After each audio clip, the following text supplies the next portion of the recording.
বিলাসীপাৰাত MD basic of science একাডেমীত বিশ্ব পৰিৱেশ দিৱস পালন। আজি বিশ্ব পৰিৱেশ দিৱসৰ লগত সংগতি ৰাখি বিলাসীপাৰা সমজিলাখনৰ চুকে কোণে গছপুলি ৰোপণ কৰা হয়। তাৰ ভিতৰত বিলাসীপাৰা চহৰৰ ৮ নং ৱাৰ্ডৰ দুৰ্গাপুৰত অৱস্থিত MD memorial basic of science একাডেমীত বিশ্ব গছপুলি ৰোপণেৰে পৰিৱেশ দিৱসটো পালন কৰা হয়। শিক্ষক শিক্ষয়িত্ৰী ছাত্ৰ-ছাত্ৰীৰ মাজত পৰিৱেশ সম্পৰ্কীয় গীত পৰিৱেশন কৰা হয়। লগতে ছাত্ৰ-ছাত্ৰীৰ মাজত চিত্ৰাংকন কুইজ প্ৰতিযোগিতা অনুষ্ঠিত হয়। বিশ্ব পৰিৱেশ দিৱস উপলক্ষে আয়োজিত সভাখনত একাডেমী পৰিচালনা সমিতিৰ সভাপতি বিশিষ্ট চিকিৎসক বিশেষজ্ঞ ডাক্তৰ অখিল কুমাৰ বৰুৱা, সম্পাদক অলোকেশ ৰঞ্জন দাস, অধ্যক্ষ ৰাজু দাস, শিক্ষক শিক্ষয়িত্ৰীকে আদি কৰি অভিভাৱকসকল উপস্থিত থাকে।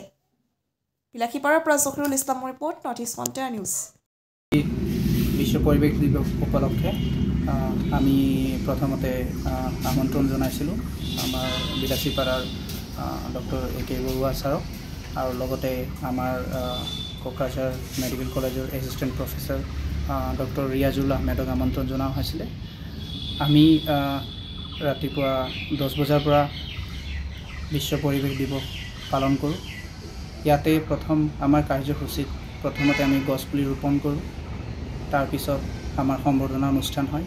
সম্বৰ্ধনা অনুষ্ঠানৰ পিছত আমি ছাত্ৰ-ছাত্ৰী আৰু শিক্ষক শিক্ষয়িত্ৰীসকলৰ গান পৰিৱেশন হয়, আৰু তাৰপিছত আমি কিছু কম্পিটিশ্যন ৰাখিছিলোঁ ছাত্ৰ-ছাত্ৰীসকলৰ মাজত, ড্ৰয়িং কম্পিটিশ্যন, কুইজ কম্পিটিশ্যন আৰু পষ্টাৰ কম্পিটিশ্যন। আজি এই বিশ্ব পৰিৱেশ দিৱস যে পালন কৰা হৈছে, আমাৰ সকলোৰে এটাই উদ্দেশ্য, এইটো দিনত আমি মনত পেলাব লাগে যে আমাৰ পৰিৱেশ যি প্ৰদূষণ হৈ আছে, সেই প্ৰদূষণ ৰোধ কৰাৰ কাৰণে আমি প্ৰচেষ্টা চলাব লাগে। তাৰ অৰ্থত আমি গছপুলি ৰোপণ কৰিছোঁ।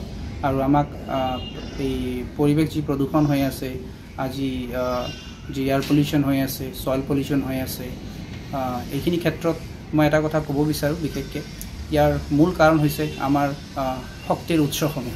আমি যি শক্তিৰ উৎস ব্যৱহাৰ কৰি আছোঁ দৈনন্দিন কাৰ্য চলাবৰ কাৰণে, এয়া হৈছে খাৰুৱা তেল।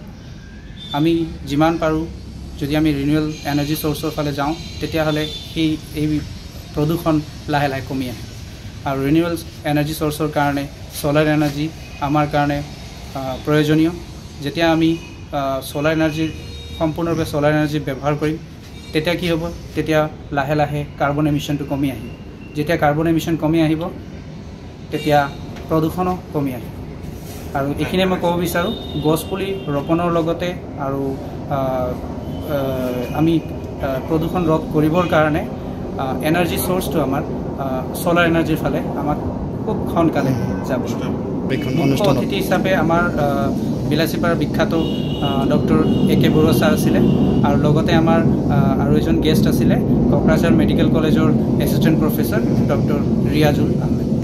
এই স্কুলখনৰ নাম কি আছিল? আমাৰ স্কুলখনৰ নাম হৈছে MD memorial school of basic science. এই স্কুলখন স্থাপিত হৈছিলে 2020 চনত, আৰু ইয়াৰ এড্ৰেছটো হৈছে ৱাৰ্ড নম্বৰ 8, দুৰ্গাপুৰ, বিলাসীপাৰা। বাৰু আপোনাৰ নামটো কি আছিল? মোৰ নাম ৰাজু দাস। মই এখন স্কুলৰ প্ৰিন্সিপাল হয়।